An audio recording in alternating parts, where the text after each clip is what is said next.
Hello विद्यार्थियों, मैं गौतम निषाद।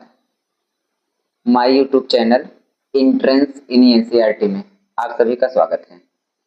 जैसा कि आप जानते हो, यहाँ पर बोर्ड परीक्षा की तैयारी 2026-27 सिलेबस के आधार पर सारा प्रिपरेशन कराया जाता है।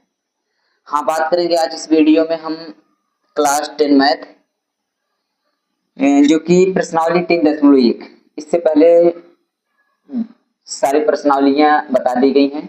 आज हम प्रश्नावली 3.1 देखेंगे, जिसमें हमें ये देखना है क्वेश्चन नंबर 2। इससे पहले सारे क्वेश्चन बता दिए गए हैं। क्वेश्चन नंबर 2 में ये कह रहा है कि 5 पेंसिल तथा 7 कलमों का कुल मूल्य, यानी कि 5 पेंसिल है तथा 7 कलमों का, दोनों का, यानी कि 5 पेंसिल हैं और 7 कलम। बात करते हैं, 5 पेंसिल हैं, इसके बाद 7 कलम है। इन दोनों का जो मूल्य है, यानी कि जोड़ने के बाद ये आपको 50 रुपए होता है। ध्यानपूर्वक सुनिए। हाँ, जबकि अगली कंडीशन में कह रहा है 7 पेंसिल हैं। कितनी पेंसिल? 7 पेंसिल हैं तथा 5 कलम है, यानी कि 5 कलम। इन दोनों को जोड़ने के बाद हमारा कितना होता है? कुल रुपए जो देना पड़ता है वो 46 रुपए देने पड़ते हैं। आप जानते हैं यहाँ दो चर रैखिक समीकरण युग्म पढ़ रहे हैं हम, तो ये इक्वेशन यहाँ पर 1 बनेगा, ये इक्वेशन 2 बनेगा, 2 समीकरण बनेंगे। लेकिन हमें ऐसी इक्वेशन से मतलब नहीं है, ये ऐसे क्या हल हो पाएगा? 5 और 7 यहाँ मानने पड़ेगी, क्योंकि एक पेंसिल का मूल्य था, एक कलम का मूल्य निकालना है। हम मान लेते हैं एक पेंसिल का मूल्य x मान लेते हैं, एक कलम का मूल्य y मान लेते हैं। तो हम एक पेंसिल माने हैं, तो एक पेंसिल को एक x एक y लिखने की आवश्यकता नहीं है। लेकिन यहाँ अगर 5 पेंसिल 7 कलम है, तो यानी कि ये 5x 7y ये लिखना जरूरी है। ये हमारा इक्वेशन नंबर 1 बन जाएगा। यहाँ पर 7x 5y लिखना, ये समीकरण नंबर 2 बन जाएगा। इस स्थितियों में हम समीकरण बनाएंगे और वहां से दोनों समीकरण को हल करेंगे। और ये जो क्वेश्चन है, हमें ग्राफ की सहायता से एक पेंसिल एक कलम का मूल्य निकाल के दिखाना है ग्राफ के माध्यम से। चलिए बात करते हैं। चलिए इसको देखिए, ये हल करते हैं। इसमें कह रहा है, पहले मान लीजिए एक पेंसिल एक कलम का मूल्य निकालने कहा है, तो माना एक पेंसिल का मूल्य x रुपए है, एक पेंसिल का मूल्य x रुपए मान लीजिए, तथा एक कलम का मूल्य वो y रुपए है, ये हमने मान लिए। एक पेंसिल का मूल्य जो मान लिए x रुपए, एक कलम का मूल्य y रुपए। एक पेंसिल है तो एक x दिखाने की आवश्यकता नहीं है, एक कलम है तो एक y दिखाने की आवश्यकता नहीं, क्योंकि ऑलरेडी इसका गुणांक 1, इसका गुणांक 1 माना ही जाता है, कोई दिक्कत नहीं है। हाँ, कोई चर है, किसी चर के पास अगर कोई मल्टीप्लाई के रूप में जो गुणांक कुछ है, तो वहां हम 1 मान के चलते हैं। अब चलिए, यहाँ कह रहा है प्रश्नानुसार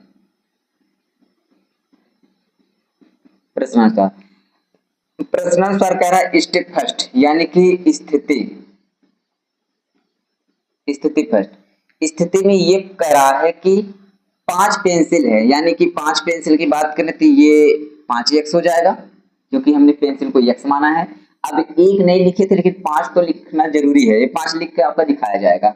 7 कलम है, 7 कलम यानी कि 7y है। और दोनों को जोड़ने के बाद जो रुपए दिए जाता है, कुल का मतलब दोनों को जोड़ने के बाद कुल रुपए 50 हैं, यानी कुल रुपए 50 रुपए। ये समीकरण नंबर आपका 1 बन जाएगा यहाँ से। हाँ, स्थिति दूसरे चलते हैं।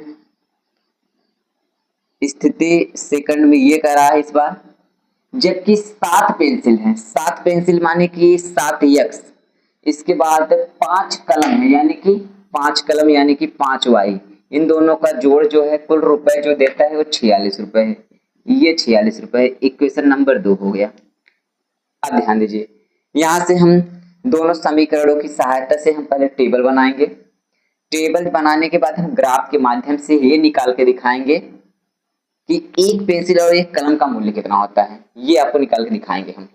चलिए पहले मान लेते हैं, यहाँ पर हम टेबल बनाने का प्रयास कर रहे हैं।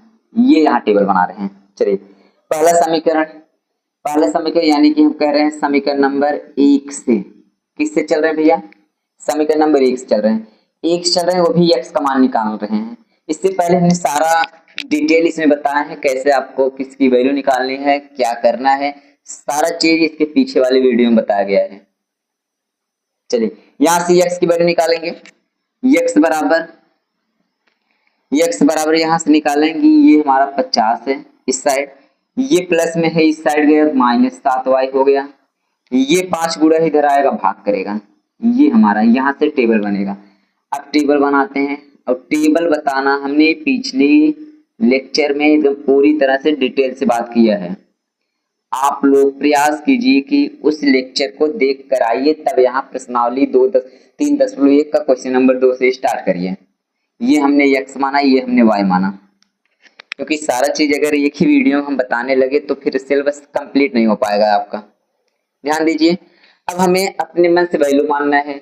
ये हमने बताया है आपको, अपने मन से वैल्यू किसके मानेंगे, जो इस साइड रहेगा, ये y इस साइड है, y यानी कि x बराबर जो भी मिलेगा, y बराबर जो भी मिलेगा, जिसके यहाँ इस साइड बराबर के राइट हैंड में बात करें, राइट हैंड में जो रहेगा उसी की वैल्यू अपने मन से माननी है। अपने मन से y का मान मानेंगे, यहाँ पर रखने पर पूरा हल करेंगे तो x का मान निकल के आएगा। चलिए कुछ ऐसी वैल्यू मानते हैं ताकि करिए, यहाँ पर मान लेते हैं 0, x y की वैल्यू कितना मान लें 0, कोई दिक्कत नहीं।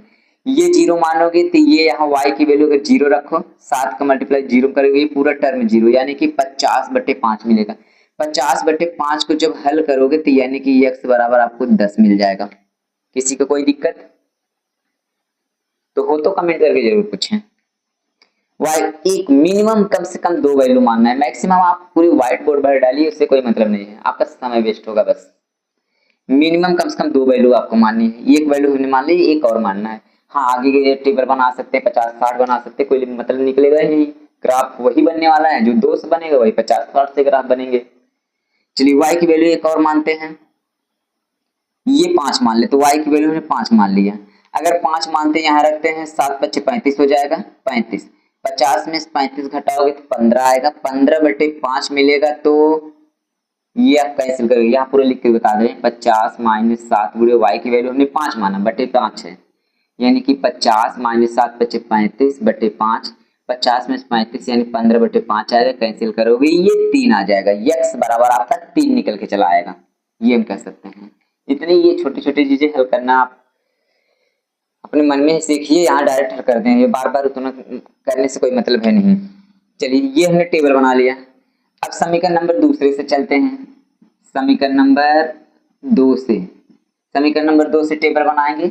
यहाँ पर हम किसकी वैल्यू निकालेंगे, y का मान निकालेंगे। ऐसा क्यों करेंगे, क्योंकि जो बटे में आएगा वैल्यू रखने के बाद आसानी से ताकि कैंसिल हो जाए, इसलिए हम बटे में ऐसी चीज को रखते हैं ताकि हल करने में हमें आसानी मिले। यहाँ पर बताइए, अगर बटे हम 7 कर देते तो यहाँ रखने के बाद हमें थोड़ा सोचना पड़ता, तो कैंसिल किससे होगा। ये 5 है, 5 में बहुत ज्यादा सोचना नहीं है, जिसके लास्ट में 0 और 5 आता है वो वैल्यू 5 से कट जाते हैं, ये हमने इसलिए मान चले। यहाँ से y के मान निकालते हैं, y बराबर अगर आप निकालोगे, ये 46 अपने स्थान पे है, 46 अपने स्थान पे है, ये +7x है तो इस साइड आएगा -7x हो जाएगा, बटे ये 5 गुणा है इधर आएगा भाग करेगा। अब ये टेबल बनाएंगे, यहाँ पर ये हम टेबल बनाते हैं, ये x हो गया, ये y हो गया। अब अपने मन से इस साइड राइट में क्या भी है, राइट में x है, तो अपने मन से x की वैल्यू माननी है, अपने मन से x की वैल्यू मानते हैं ताकि ये आसानी से कट जाए। चलिए इसको 3 मान लेते हैं, x की वैल्यू 3 मानते हैं। अगर x की वैल्यू 3 मानते हैं, ये 46 - 3 मानोगे, 3 रखोगे, 7 × 21 हो जाएगा, 21/5 आएगा। इसको घटाओगे यानी 6 में से 1 गए 5 आएगा, 4 में से 2 गए 2 आएगा, बटे 5, 5 काटोगे 5 × 25 = 25, ये हम 5 पाते हैं, ये हमने 5 पाया। चलिए अब आगे इसको x की वैल्यू 7 ले लीजिए, x की वैल्यू कितना लेते हैं 7, x की वैल्यू 7 लेता कि कट जाए। चलिए ये 46 है, ये -7 है, 7 × 7 = 49 आएगा, 49 बटे हमारा 5 है, ये हम 49 में 9 में से 6 गए 4, ये 0 नहीं कटेगा, सॉरी 7 नहीं ले सकते हम, नहीं कट जाएगा, ये कटेगा नहीं, ये 7 नहीं कट सकता, दूसरी वैल्यू आपको लेनी पड़ेगी।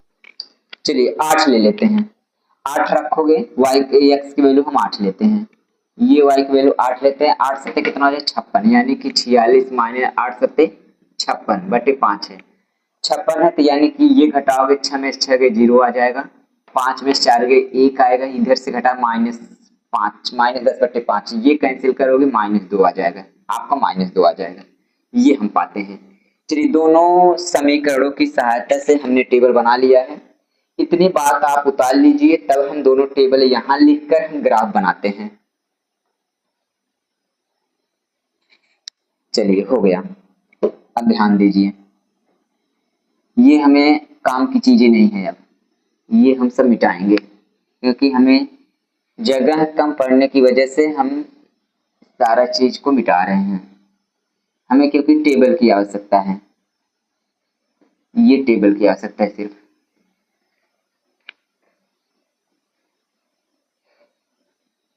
चलिए टेबल की आवश्यकता है, दोनों टेबल हम यहाँ एक बार लिखेंगे, एक साइड में कर लेते हैं इनको,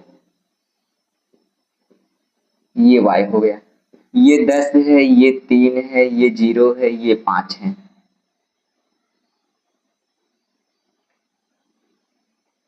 ये दूसरा टेबल आपका एक्स वाई है, ये 3 5 8 -2, ये हमने लिखा। चलिए ध्यानपूर्वक देखिए टेबल कैसे बनाएंगे, ध्यानपूर्वक देखिए ग्राफ कैसे बनाएंगे, यहां से हम ग्राफ बनाते हैं।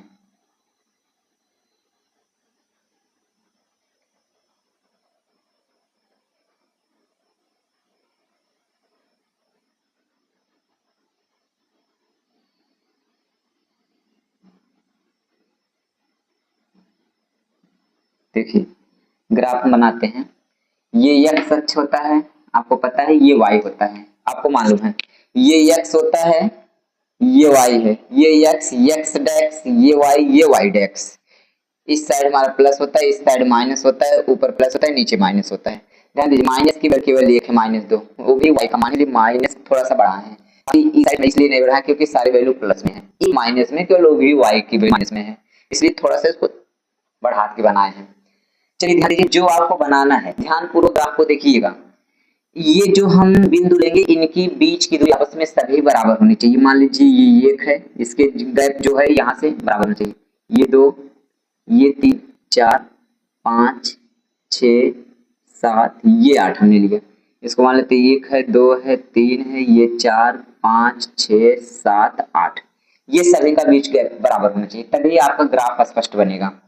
यहाँ पर बीच का जो गैप यही है वही गैप यहाँ भी हो, 1 2 3 4 5 6, यहाँ पर हमने ये 7 ले लिया है, चलिए y का वैल्यू 7 हो गया, कोई दिक्कत नहीं है, ये 1 हो गया 2 हो गया 3 हो गया 4 है 5 है 6 है 7 है।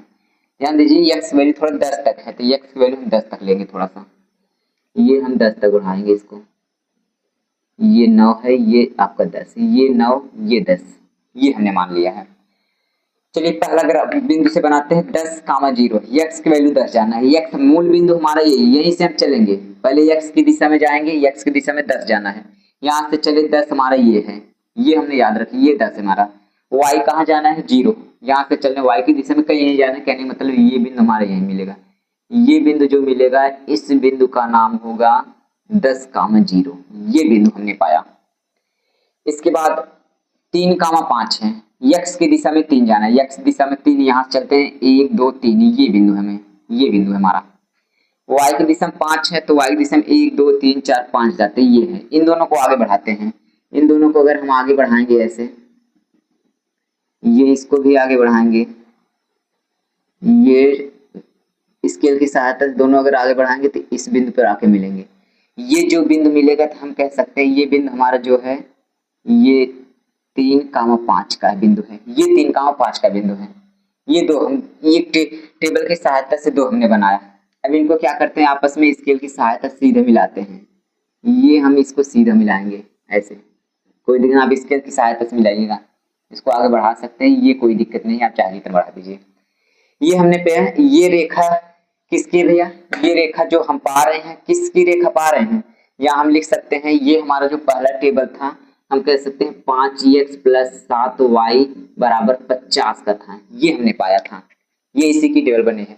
दूसरा बनाते हैं, x हमारा 3 है तो y हमारा 5 है, यानी कि 3, 5 है। x हम 3 जाते हैं, x दिशा में ये 3 है हमारा, ये वाला रेखा। इसके बाद 5 जाते हैं तो y की दिशा में 5 जाने मतलब यही बिंदु मिलता है, ये दूसरे में भी यही बिंदु मिलता है, कोई दिक्कत नहीं है। हाँ, आगे x की दिशा में 8 जाते हैं, x हमारा यहाँ x दिशा में 8 हमारा ये है, ये ध्यान दीजिए ये वाला।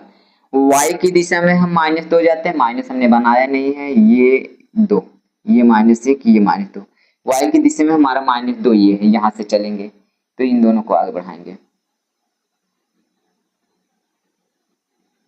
ये दोनों जब आगे बढ़ाते हैं इस बिंदु पे मिलते हैं। ये जो बिंदु होता है आपका, ये हमारा होता है 8, -2 का बिंदु होता है। 8, -2 पहला तो यहाँ मिला था, ये मिला है, ये थोड़ा सा मिटाते हैं, ये 3, 5 यहाँ लिखते हैं।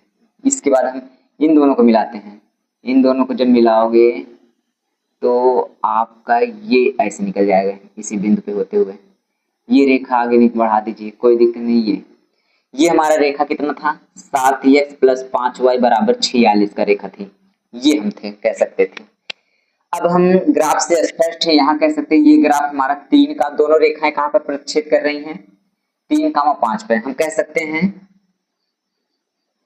ग्राफ से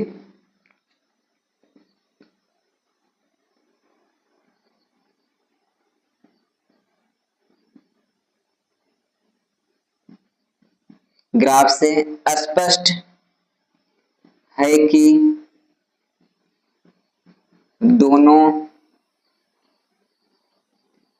रेखाएं 3, 5 पर प्रतिच्छेद करती हैं। कहाँ प्रतिच्छेद करते भैया, 3, 5 पर प्रतिच्छेद करते हैं। अगर 3, 5 पर प्रतिच्छेद कर रहे हैं तो पहला x होता है, दूसरा y होता है। अतः हम कह सकते हैं x बराबर 3 है, y बराबर 5 है। अतः एक, पहले हमने पेंसिल माना था कि पहले कलम माना था, पहले हमने पेंसिल माना था। एक पेंसिल का मूल्य 3 रुपए है, एक पेंसिल का मूल्य कितना है, 3 रुपए, तथा एक कलम का मूल्य 5 रुपए है, ये हमने पाया। ध्यान दीजिए एक बार फिर, ग्राफ से स्पष्ट है जो दोनों रेखाएं हैं 3, 5 पर क्या कर रही हैं, प्रतिच्छेद करते हैं। हाँ, अगर प्रतिच्छेद करते हैं पहला वैल्यू x का होता है, दूसरा y का होता है। x बराबर हम कह सकते हैं यहाँ पर ये 3 मिल रहा है, y बराबर हम कह सकते हैं 5 मिल रहा है। हमने x माना था किसको, एक पेंसिल को x माना था, तो x का मान हमारा 3 निकल के आया, तो यानी एक पेंसिल का मूल्य 3 रुपए हो गया। y हमने कलम को माना था तो 5 रुपए निकल के आया है, तथा एक कलम का मूल्य 5 रुपए हो गया। ये हमने ग्राफ से निकाल के दिखा दिया, ये पेंसिल एक कलम का मूल्य कितना आएगा, 3 रुपए और 5 रुपए आएगा। चलिए, ये था आपका दूसरा क्वेश्चन 3.1 की प्रश्नावली। हाँ, आगे क्वेश्चन में जो दूसरा क्वेश्चन है आपको पढ़ने के लिए कुछ फार्मूले देखने पड़ेंगे, ये आपको फार्मूला बताना है पहले, तब उस पे आगे दूसरे क्वेश्चन पे।